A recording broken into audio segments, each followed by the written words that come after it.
السلام عليكم، أهلا بكم في أول فيديو من سلسلة فيديوهات التأسيس. الفيديو اللي فات اتكلمنا فيه عن البوينتس أو البلان اللي احنا بنمشي عليها في التأسيس وبالترتيب كده، وكانت أول حاجة النمبر from 1 to 100. دلوقتي الفيديو هيبقى ازاي أدي للطفل النمبرز from 1 to 100 ويبقى بيرفكت كويس فيهم قوي، عارفهم كويس قوي وفي أقل وقت ممكن. تمام، خلونا نبدأ كده. اول لما الطفل بيجي، اول حاجه انا بحاول اعلمه ازاي يعمل كاونت، يعني بحاول اخليه يقول 1 2 3 4 على قد ما اقدر. حتى لو جبت لحد 5 خلاص زي الفل. 1 2 3 4 5، وافضل اشاور له على ايديه، اخليه كده الفينجر بتاعه يستخدم 1 2 3 4 5 وهكذا. واحدة واحدة كده، كل مرة أزود رقم 1 2 3 4 5 6 7 8 9 10. ممكن في المرحلة دي أستعين بفيديو مثلا على اليوتيوب، حد بيعمل كاونت، في فيديوهات لطيفة قوي على اليوتيوب بيعملوا كاونت من 1 لحد 20، مرة بيعدوا سلو، مرة فاستر أكتر، مرة فاست قوي كده. خلاص اتعلم يعمل كاونت، وانا عماله اعلمه يعمل كاونت بقى في الوقت ده. اديله الشيب بتاع النمبر ده، اقوله ده نمبر 1. انا اسفه لو مش هعرف اظبط القلم قوي، بس اهو كده، ده نمبر 1. اعلمه يكتب نمبر 1 ازاي، مثلا اقول له اهو ستريت لاين وفي فوق كده ننزل من هنا، او كده ستريت لاين كده ننزل من هنا، ستريت لاين كده ننزل من هنا، ستريت لاين كده، وهنا كده نعمل داون من هنا، ستريت لاين ننزل من هنا، ستريت لاين ننزل من هنا. مش شرط ابدا ان انا اقول له ال1 بيتكتب كده، لا عادي خالص. ال1 ممكن كده وننزل من هنا وخلاص. طيب ال2، طب هو يا مس اصلا لسه مش بيعرف يمسك القلم. لو هو مش بيعرف يمسك القلم، ممكن قبل ما نخليه يكتب النمبر نعلمه كاونت، وفي نفس الوقت نديله تريس بقى. تريس اللي هو تتبع، يبقى فيه نقط كده يمشي عليها مثلا كده ويعمل كده. كتاب بقى فيه دوتس كده ورا بعض، وهو يقعد يوصل النقط دي ببعض كده. نمبر 1 وطريقة كتابة نمبر 1. خلاص عرف نمبر 1، اديله اكسرسايز عليه count and write number كده مثلا كتير بقى عشان يتقن النمبر. مثلا نرسم له سمايل فيس، نرسم له ستار، نرسم له اي حاجة. كده كتب نمبر 1. نمبر 2، نمبر 2 كده كده، وبعدين نمشي كده كده، وبعدين نمشي كده. طب يا مس ده طفل هيبقى صعب عليه ان هو يعمل الهاف سيركل دي او الهاف هارت دي. لا، هي مش هتبقى صعبة عليه. احنا في الاول ممكن نعمل له زي ما قلت تريس، ودي اسهل طريقة. او نكتب له نمبر 2 كده كبير او في نص الصفحة، ونخليه يمشي عليه بالفينجر بتاعه. انا مثلا دلوقتي همشي بالفينجر بتاعي على نمبر 2، همشي كده كده كده، وبعدين كده كده، وبعدين كده كده، وبعدين كده. يمشي بالفينجر بتاعه كذا مرة، ولما يمشي بالفينجر بتاعه كذا مرة هو خلاص هتلاقوه بيكتب نمبر 2 كويس قوي. تمام. ومن نمبر 2 انا هستخدم بقى نمبر 2 عشان اكتب نمبر 3. نمبر 3 هو خلاص عرف يكتب الحتة دي. ليه؟ علمناه، سواء كتبناها له بالاول ان هو يعمل تريس عليها، او يمشي بصبعه عليها كده نكتبها له كبيرة في نص الصفحة، مرة واثنين وثلاثة واربعة وخمسة كتير. خلاص كتبها كويس، نعلمه كستري بقى كده، وما تشيلش القلم من هنا، نعمل كمان واحدة كده، وما تشيلش القلم من هنا، نعمل كمان واحدة كده، وما تشيلش القلم من هنا، نعمل كمان واحدة شبهها. خلاص اتعلم يكتب نمبر 3. وفي نفس الوقت انا وانا شغالة كتابة الارقام انا بعلمه يعمل كاونت. كل ما انا شغالة كاونت، وكل ما انا شغالة اكسرسايز على كاونت اند رايت نمبر، ماتش او جوين توصيل، حاجات من دي. تالت نمبر معانا اللي هو او رابع نمبر، نمبر 4، لونج. واحد لونج واحد شورت بيسلموا على بعض، واحد لونج واحد شورت بيسلموا على بعض، واحد لونج واحد شورت بيسلموا على بعض، واحد لونج واحد شورت بيسلموا على بعض وخلاص. ده نمبر 4 بيتكتب ازاي. نمبر 5، بجيب نمبر 5 من نمبر 3 عشان يبقى سهل وما ما يكتبوش متشقلب ابدا. اهو برضو انت بتعرف تعمل دي عشان تكتب 2، وبتعرف برضو تعمل دي وانت بتكتب 3. حلو. انا دلوقتي بقى هستخدم بقى الحركة دي عشان اكتب نمبر 5. اهو، واطلع من هنا وامشي كده، اهو كأني هكتب نمبر 2 بالظبط، بس اطلع من هنا وامشي كده عشان تبقى بسرعة كده، واطلع من هنا وامشي كده كده، بطلع من هنا وامشي كده. ده نمبر 5.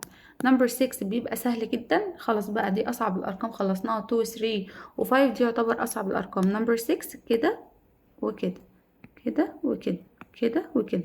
نمبر 7 كده وننزل من هنا، كده ننزل من هنا، كده ننزل من هنا. 8 كده، كده 6 واطلع واقفل ال 6 كده، كأنك اتعلم يكتب نمبر 6 خلاص وكمل. 6 ها ما توقفش بقى، كمل كده 6 وكمل كده. ده نمبر 8.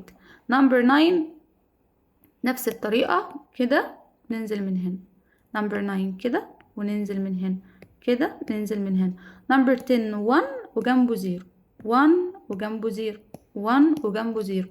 خلاص خلص الارقام من 1 لحد 10، وانا بديله الارقام برضو افضل اعلمه الكاونت. اتعلم الارقام من 1 لحد 10، فانا كده يعتبر خلصت. مش ببالغ لو قلت 40% او 60% حتى من النمبرز.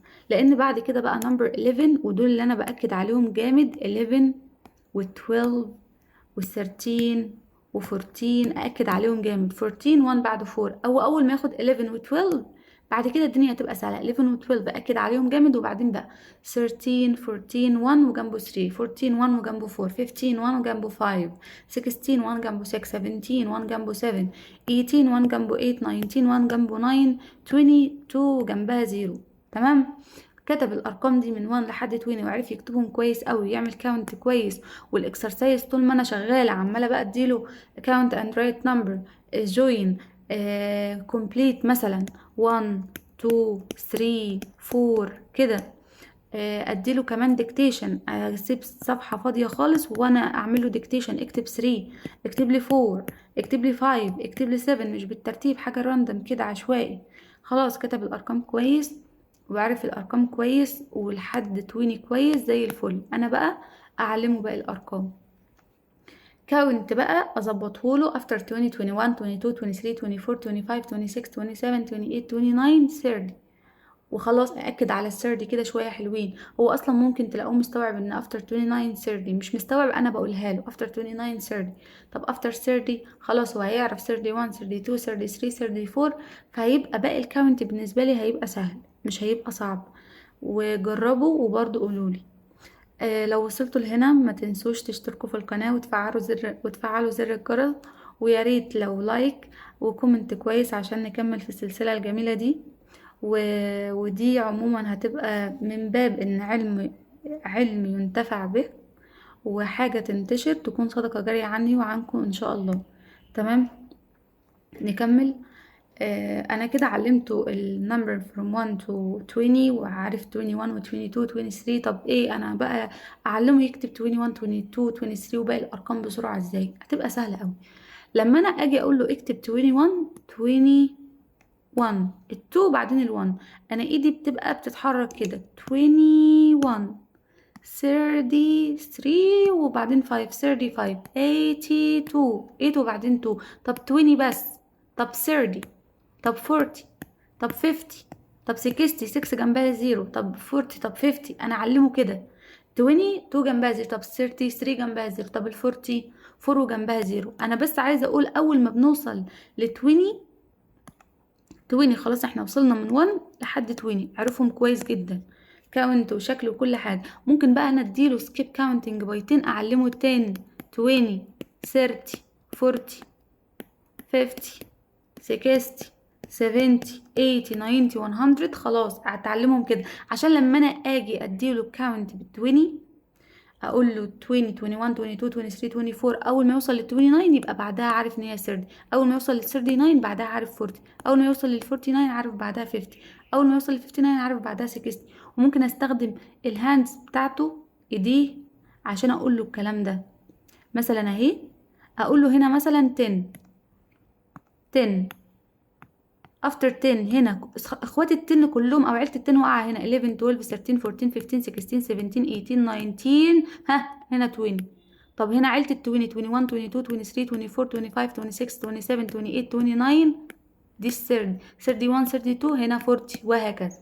تمام. يا رب تكونوا فاهمين الحكايه دي عشان هي بسيطه قوي. يبقى انا من 1 لحد 20 خلاص، ممكن اعمل له سكيب كاونتنج باي 10 عشان الارقام تبقى سهله، وباقي الارقام بتتكتب سهل قوي، مش لازم افضل املى له الكراسه 21 22 23 24. لا، هو انا بمجرد ما اقول له 23 2 بعدها 3 48 الفور بعدها 8، واعمل له ديكتيشن، اكتب له مثلا ده هيبقى اسمه ايه، هتلاقيه بايديه بيقول 68 47. فدي اسهل طريقة واسرع طريقة انه يعرف بيها الارقام بسرعة. وبكده اكون خلصت. يا رب يكون الفيديو مفيد، ولو وصلتوا لهنا ممكن تقولوا رأيكم في الفيديو، وباي باي.